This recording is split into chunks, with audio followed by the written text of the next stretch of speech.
Olá, amados irmãos em Cristo, com muita alegria que eu venho hoje compartilhar mais uma palavra do Senhor, o maná para que possamos ser alimentados, ou o orvalho do Pai para que a nossa terra siga produzindo seu fruto para a glória do nosso Deus. E a palavra que o Senhor trouxe é esperar em Deus. O esperar em Deus é fácil? Não é, né, irmãos? Não é nada fácil. É um processo que o Senhor trouxe para que possamos crescer, né? Mas vamos lá. O Espírito conduziu e eu fui escrevendo. Então, esperar é algo fácil? Não, nada fácil. Desde que somos crianças, né? Cansamos numa fila, sentamos no chão ao aguardar, choramos, reclamamos, balbuciamos, mas esperar é necessário para o nosso crescimento, principalmente o crescimento espiritual, o crescimento também emocional, porque um está interligado ao outro. A diferença, amados, é que quando crescemos, sabemos que não podemos mais nos jogar no chão, não vamos mais chorar, não vamos mais espernear. Nós cansamos, mas nós nos mantemos ali no aguardo, né? Até de repente sermos chamados para uma consulta médica, né? Às vezes estamos numa emergência aguardando ser atendido, né? Mas o processo de esperar, ele é em todas as áreas, muitas vezes, da nossa vida. O esperar, muitas vezes estamos aguardando um trabalho, aguardando um diagnóstico, aguardando o marido ou a esposa que o Senhor tem, aguardar e esperar no Senhor. Mas imagine, amados, imagine se tudo que você desejasse, Deus lhe desse, como um gênio da lâmpada, como vemos aí desde pequenos, né? Temos aí esses desenhos animados que trazem essa facilidade, esse imediatismo, né? Que estamos vivendo no mundo atual, tudo é imediato, tudo tem que ser para ontem, né? Se tu mandou uma mensagem, tem que responder na hora, né? Ou como se Deus fosse um Papai Noel que coloca a mão dentro do saco e sai aquilo que você tanto almeja. O que seríamos? Seríamos eternas crianças espiritualmente e emocionalmente. Seríamos ingratos, porque quando nos acostumamos com algo, assim como uma criança, e eu me lembrei muito, né? Quando tinha o costume às vezes de chegar e trazer alguma coisa da rua, seja até uma bala, algo bem simples para os meus filhos. Um dia, quando eu não trouxe, vem uma cobrança, como se aquilo ali já fosse a tua obrigação de fazer. E como tu não está fazendo, né? Assim somos nós, né? Então, muitas vezes cobramos de Deus como se Ele fosse obrigado a nos dar, obrigado a fazer aquilo na hora que nós queremos, não no tempo dele. Muitas vezes nos colocamos não como servos, mas nos colocamos como Deus, e Deus sendo o nosso servo, o nosso escravo. E é totalmente errado esse pensamento. E é por isso que o Senhor trouxe essa palavra preciosa para nós lembrarmos quem Deus é e quem nós somos. E como é precioso também entender que esse Deus é um Deus de amor. E é um Deus que em todo tempo Ele está fazendo algo em nosso favor. Rompendo primeiramente o egocentrismo da nossa carne, né? E nos fazendo buscar ao Senhor de todo o coração, né? E o Senhor, Ele deseja muitas vezes mostrar para nós mesmos, porque o Senhor, Ele conhece o mais profundo do nosso coração. E tem momentos que eu já vivenciei que o Senhor ministrou comigo e disse: filha, eu sei a intenção do teu coração, eu sei o que está aí dentro, mas eu quero mostrar para ti como tu está. Eu quero mostrar para ti como tu está reagindo diante dos desafios, das adversidades. E Deus é tão fantástico e tão maravilhoso que Ele permite, amados, nós passarmos, seja o nome que você quiser dar, deserto, tribulação, aflição, mas é para ver o termômetro da nossa fé. Para que não Ele veja, para que nós mesmas possamos compreender qual está sendo esse termômetro. E, amados, o Senhor me trouxe a parábola do semeador, que fala um pouco também sobre isso, que está no livro de Mateus, no capítulo 13. Então eu vou ler ali do 13, quando Jesus, então, a partir do versículo 3, diz assim: Jesus falou muitas coisas por parábolas, dizendo: o semeador saiu a semear. Enquanto lançava a semente, parte dela caiu à beira do caminho, e as aves vieram e a comeram. Parte dela caiu em terreno pedregoso, onde não havia muita terra, e logo brotou, porque a terra não era profunda. Mas quando saiu o sol, as plantas se queimaram e secaram porque não tinham raízes. Outra parte caiu entre espinhos que cresceram e sufocaram as plantas. Outra ainda caiu em boa terra, que deu uma boa colheita a 100, 60 e 30 por um. Aquele que tem ouvidos para ouvir, ouça. Os discípulos aproximaram-se dele e perguntaram: por que falas ao povo por parábolas? Ele respondeu: a vocês foi dado o conhecimento dos mistérios do reino dos céus, mas a eles não. A quem tem será dado e este terá em grande quantidade. De quem não tem, até o que tem lhe será tirado. Por essa razão eu lhes falo por parábolas. Porque vendo eles não veem, e ouvindo não ouvem e nem entendem. Nele se cumpre a profecia de Isaías: ainda que estejam sempre ouvindo, vocês nunca entenderão. Ainda que estejam sempre vendo, jamais perceberão. Pois o coração deste povo se tornou insensível e de má vontade. Ouviram com os ouvidos e fecharam seus olhos. Se assim não fosse, poderiam ver com os olhos, ouvir com os ouvidos, entender com o coração e converter-se, e eu os curaria. Mas felizes são os olhos de vocês porque veem, e os ouvidos de vocês porque ouvem, pois eu lhes digo a verdade: muitos profetas e justos desejaram ver o que vocês estão vendo, mas não viram, e ouvir o que vocês estão ouvindo, mas não ouviram. Portanto, ouçam o que significa a parábola do semeador. Quando alguém ouve a mensagem do reino e não entende, o maligno vem e arranca o que foi semeado em seu coração. Esse é o caso da semente que caiu à beira do caminho. Quanto à semente que caiu num terreno pedregoso, esse é o caso daquele que ouve a palavra e logo a recebe com alegria. Todavia, visto que não tem raiz em si mesmo, permanece pouco tempo. Quando surge alguma tribulação ou perseguição por causa da palavra, logo a abandona. Quanto à semente que caiu entre espinhos, este é o caso daquele que ouve a palavra, mas a preocupação desta vida e o engano das riquezas a sufocam, tornando-a infrutífera. E quanto à semente que caiu numa terra boa, esse é o caso daquele que ouve a palavra, a entende e dá colheita de 100, 60 e 30 por um. Amados, o que tem a semelhança do que eu estava falando do esperar em Deus? Aqui a gente está vendo 3 pessoas diferentes que o Senhor ele coloca na parábola do semeador, né? O que é bem sério que o Senhor ele deixa aqui como palavra para nós hoje? Que ele fala lá do profeta Isaías, que muitos estão ouvindo, mas não estão entendendo. Que muitos estão recebendo essa palavra, mas não estão compreendendo a palavra e nem o que Deus espera de cada um. E é por isso que Jesus ele traz a parábola do semeador, porque ele está te dizendo, sabe aquela pessoa, existe aquela pessoa que recebeu a palavra de Deus e o que acontece? Ela daí não se fixou na igreja, num corpo, não se aproximou de pessoas que pudessem ajudá-la na caminhada, pessoas que viessem ler a Bíblia junto, tá ali nesse processo do início da conversão, né? Então o que ele está falando? Essa pessoa que não teve esse acompanhamento, não seguiu essa vida na fé com Cristo, com o corpo de Cristo, o que aconteceu? O inimigo veio e roubou tudo que foi plantado ali naquele coração. E não é isso que o Senhor quer. E ele diz, mas que há um outro também. Há aquele outro que caiu num terreno pedregoso.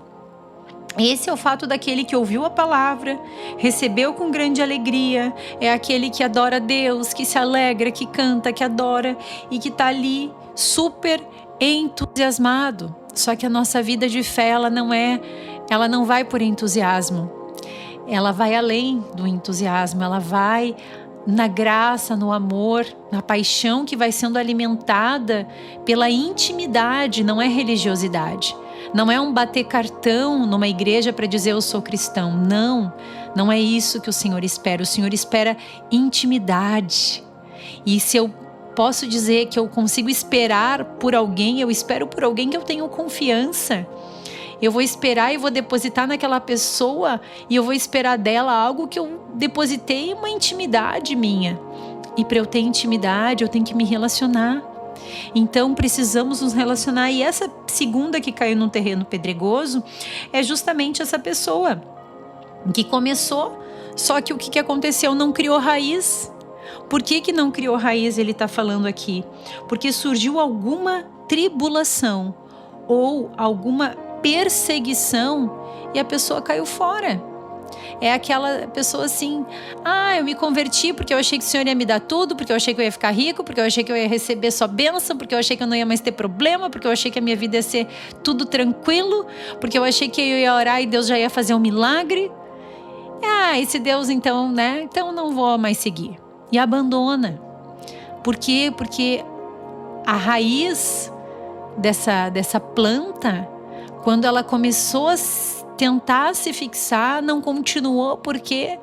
Porque desistiu, porque não quis perseverar em oração, porque não quis se sacrificar ali na oração, na busca do ler da palavra, do conhecer a Deus, do se esvaziar de si mesmo, do se humilhar, que é um processo doloroso, mas é necessário, né?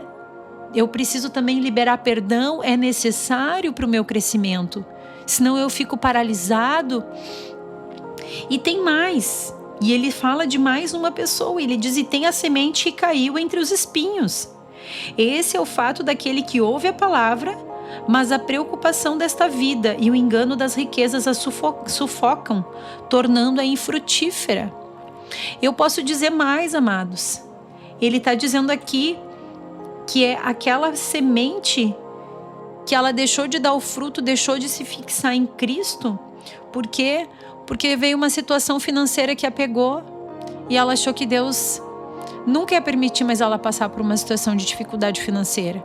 Veio uma questão do casamento e ela não aguentou, ela pulou fora do casamento, ela não quis ali dobrar joelho e clamar. Pode ser uma situação que de repente a pessoa tem uma carência, como a mulher samaritana que já tinha 6 maridos e ainda não estava suprida, não consegue ficar sozinho, tem uma carência excessiva e não deixa Cristo reinar e nem suprir essa necessidade desse amor, então fica em busca de relacionamentos e relacionamentos e relacionamentos e vai criando em pessoas, em coisas, ou faz do trabalho seu ídolo, ou faz do dinheiro o seu primeiro amor, né? Então isso vai sufocando a palavra e a pessoa não permanece, amados.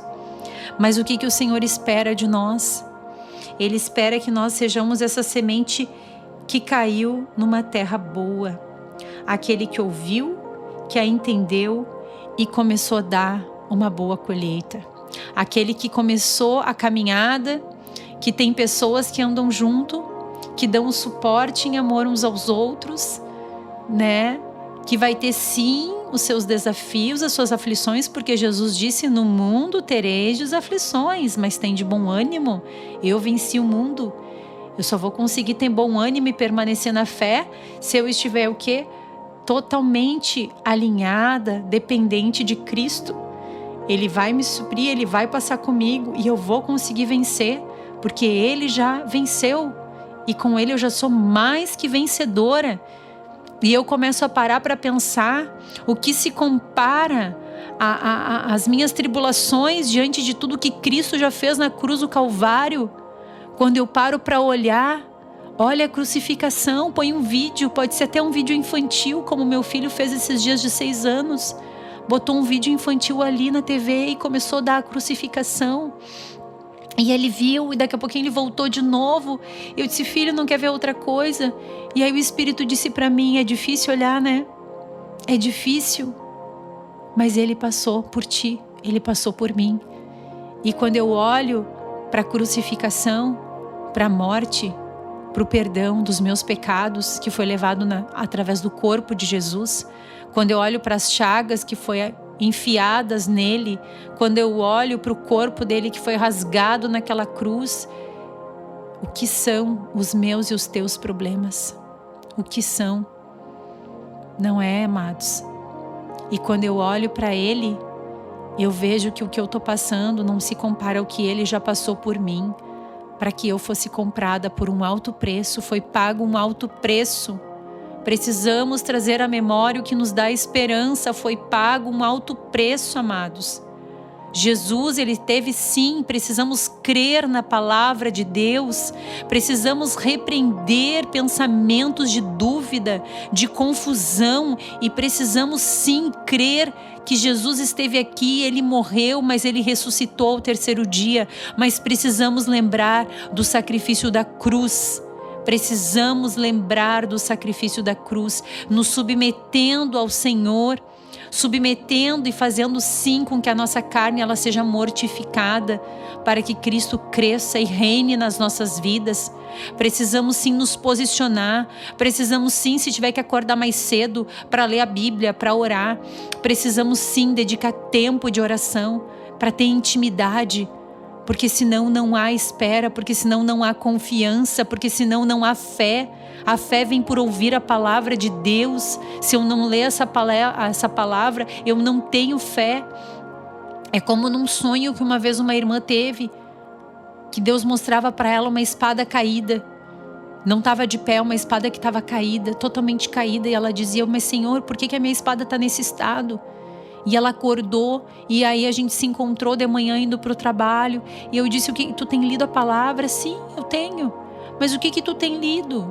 E ela disse, às vezes eu consigo ler um versículo. Amados, precisamos ter a nossa espada afiada. O que é a espada? Quando o Senhor fala na palavra de Deus, é a palavra de Deus. É guardar no coração essa palavra. É ler essa palavra e meditar nessa palavra. E dizer, Espírito Santo, eu não entendi, mas eu quero que tu ministre agora comigo essa palavra, para que eu possa entendê-la e compreendê-la ao ponto de eu colocá-la em prática e extrair dessa palavra, a palavra rema. O que é o rema da palavra? É tirar o tesouro, é trazer para a minha vida algo prático que o Senhor espera de mim. O Senhor espera de mim, Senhor, o que tu queres de mim, o que tu tens para mim.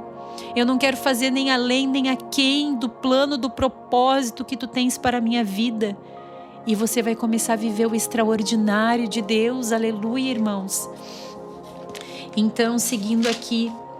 Então, vemos nessa parábola do semeador que uma planta, ela só vai conseguir crescer se ela tem raiz. Se a raiz dessa planta for forte, essa planta cresce. E no tempo certo ela dá o seu fruto, assim somos nós. Jeremias 17 diz que aquele que confia no Senhor é como uma árvore plantada junto a ribeirões. Ribeirões, quem é a fonte de vida é Jesus. A árvore somos nós, se nós estivermos com as nossas raízes junto a esse ribeirão que é Cristo, vão vir, a palavra diz, vão vir os fortes ventos. E essa árvore, ela além de se manter intacta, as folhas vão continuar verdes. Se vier os fortes ventos e as tempestades e o inverno rigoroso, agora eu estou botando o inverno rigoroso, mas quero dizer na palavra que se vier os ventos fortes e os temporais, essa árvore ela vai continuar dando o seu fruto, amados. É a promessa do Senhor. Que quando eu estou enraizada em Cristo, pode acontecer o que for, eu vou continuar produzindo frutos. Eu vou continuar sendo sustentada, porque o Deus Todo-Poderoso está comigo. E Ele é a minha torre forte e eu não serei abalado, diz a palavra de Deus. Precisamos tomar posse dessa palavra, precisamos ler essa palavra, nos alimentar dessa palavra para que a gente se mantenha firme no Senhor, perseverantes no Senhor. Então, amados, quando entendemos que sem Deus nada somos, sem Ele nada podemos fazer e mais, sem Ele estamos sem direção, ficamos à deriva, sem Ele somos seres que vivem com um grande vazio, vivem buscando em algo, em alguém para suprir as necessidades, como uma fonte rachada que tenta encher de água, mas nunca enche, porque está buscando em águas rotas e não na verdadeira fonte. A verdadeira fonte é Cristo, e quando Ele nos chama, Ele se revela e Ele lança fora as máscaras, lança fora a cegueira e nos faz entender que só estando enraizadas nele é que temos a vida verdadeira.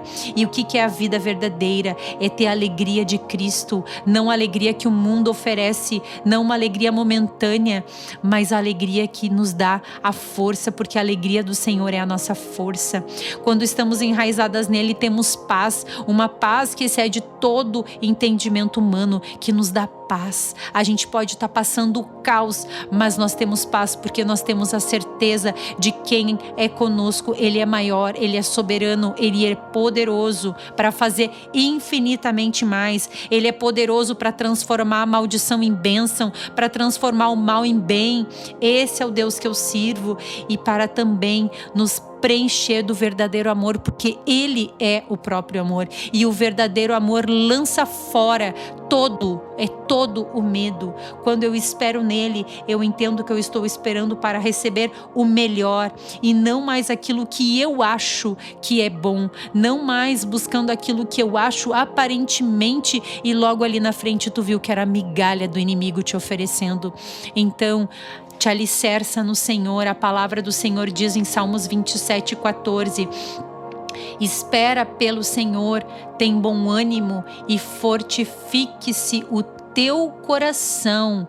Espera, pois, pelo Senhor.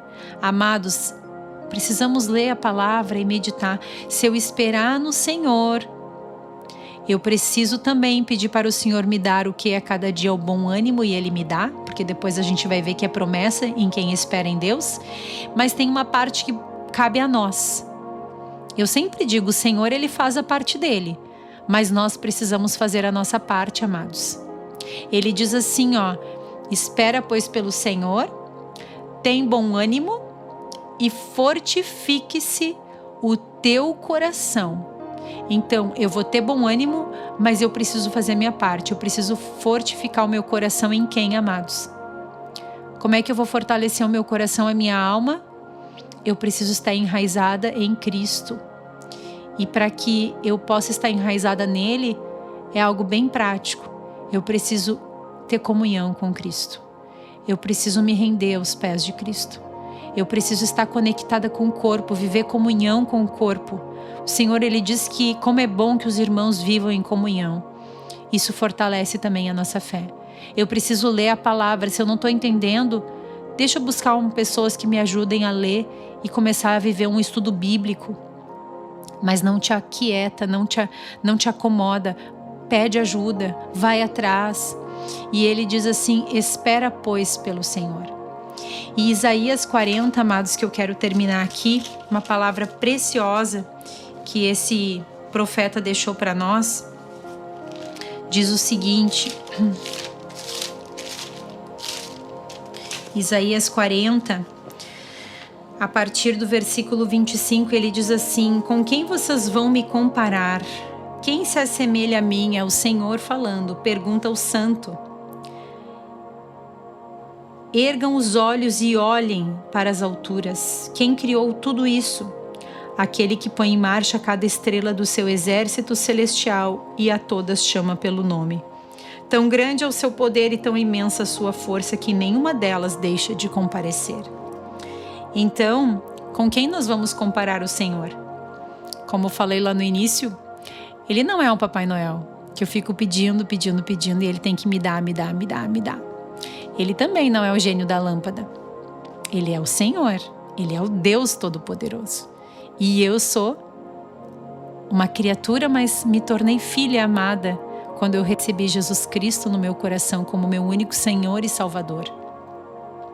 E então eu preciso entender que Ele é Deus e eu sou filha desse Pai. E eu preciso honrar esse Pai. E eu preciso buscar a direção desse Pai e a vontade desse Pai para a minha vida. Temos as nossas dificuldades, vamos apresentar, mas precisamos respeitar e honrar essa autoridade do Todo-Poderoso. Entendendo que se Ele não me deu, se Ele ainda não trouxe a resposta, se ainda não veio o milagre, o Senhor está trabalhando, amada e amado. O Senhor, Ele nunca para de trabalhar. Se o milagre não chegou, sabe por quê? Porque o milagre está acontecendo em você. Enquanto você está orando, jejuando, buscando, se consagrando, clamando, chorando na presença de Deus, você está sendo igual aquela barra de prata que um ourives, um homem fica parado ali em alto fogo, e vai limpando, tirando todas as impurezas daquela prata. E qual o momento que a prata está pronta? Quando aquele homem consegue se enxergar naquela barra de prata. Assim é o nosso Deus. Quando Ele nos permite passar pelas tribulações, nós somos a barra de prata. O Senhor tirando de nós toda aquela impureza, tudo aquilo que não presta, tudo aquilo que nos atrapalha, Ele vai nos tirando. Para que as marcas dele estejam em nós, para que Ele apareça através de nós e para que nós sejamos transformadas por esse Pai de amor. Então, amados, a pergunta do Senhor é: por que você reclama, ó Jacó? E aí eu posso colocar o meu nome ou o teu nome. Quando nós estamos esperando, o Senhor diz: por que tu está reclamando então, Juliana? Por que você se queixa, ó Juliana? Vamos colocar o nosso nome. Se vier esse pensamento, amados, o Senhor não se interessa pela minha situação? O meu Deus não considera a minha causa? E aí vem a resposta do Senhor. Será que você não sabe? Nunca ouviu falar? O Senhor é o Deus eterno. Ele é o Criador de toda a terra. Ele não se cansa, ele não fica exausto, sua sabedoria é insondável. E ele fortalece o cansado e dá vigor ao que está sem forças. Até os jovens se cansam e ficam exaustos, e os moços tropeçam e caem. Mas, amados, aqueles que esperam no Senhor, olha a promessa para aqueles que esperam no Senhor: renovarão as suas forças. Aleluia! Voarão alto como as águias. Você sabe que a águia é a única ave que voa mais alto que todas as demais? O Senhor, Ele quer te levar a lugares mais altos de intimidade. Ele quer abrir a tua visão espiritual. Ele quer te dar a ótica de Cristo para que tua boca profetize e tu possa olhar a promessa e não olhar as circunstâncias. E Ele diz: e você vai correr e não vai ficar exausto. Você vai andar e não vai se cansar. O que o Senhor está dizendo? Eu vou te dar renovo em fôlego, de ânimo, de forças para que tu possa prosseguir, sem ser paralisado por nada. Nenhum desafio, nenhum perigo pode te paralisar, porque Deus está em você e você não será abalada. Aleluia! Receba essa palavra, essa promessa é para a tua vida, é para a minha vida, e que ela venha nos fortalecer a cada manhã. Obrigada, Senhor, pela tua palavra viva, poderosa e eficaz. Eu quero selar ela agora com cada irmão e irmã que está ouvindo, para que essa palavra ela venha como uma flecha no coração de cada um. A se manter perseverante, firme, sem recuar, sem retroceder, mas na certeza de que esperar no Senhor, esperar em Deus, é esperar pelo infinitamente mais do Senhor, é esperar para receber o extraordinário de Deus. E nesse processo da espera, Pai, sabemos que não é fácil, mas nos ajuda, nos ensina a esperar, porque enquanto esperamos, nós estamos sendo o maior milagre a ser transformados, a ser moldados pela mão do grande eu sou. Então continua, Pai, nos moldando e nos tornando cada vez mais semelhantes contigo, Jesus. E continua, Pai, nos levando, assim como a águia, a voarmos altos, abrindo as nossas visões espirituais, abrindo a nossa boca para que nós venhamos a continuar profetizando, ainda que a gente não veja, a gente profetiza, assim como o Senhor dizia para Ezequiel diante daquele vale de ossos secos. Ele dizia: o que tu queres de mim, Senhor? O que tu queres que eu faça? Ele dizia: profetiza, filho do homem. E daquele vale de ossos secos saiu o maior exército de Israel, ou melhor, o exército de Israel, um imenso exército. Então, amados, profetiza. A cura não chegou, profetiza a cura. Ainda está cativo aquele que você tem orado por salvação, profetiza. Aquele que de repente está abatido, desanimado, profetiza. O Senhor, Ele diz que Ele nos ungiu com o Espírito Santo. Somos selados por esse Espírito, para que nós venhamos a orar pelos enfermos e ver eles sendo curados, pelos cativos serem libertos, que nós venhamos a levar o óleo da alegria ao que está cansado, abatido, desanimado. Então, amados, viva o extraordinário, continue sendo a cada dia renovado nessa força que vem do Pai, porque o Senhor é maravilhoso e nós te amamos, Deus, nós te adoramos e nós te agradecemos por esse tempo aqui juntos. Em teu nome, Jesus, é que oramos e já te bendizemos por tudo que tu fez, está fazendo e ainda fará para a glória do teu nome. Amém. Amém, amados.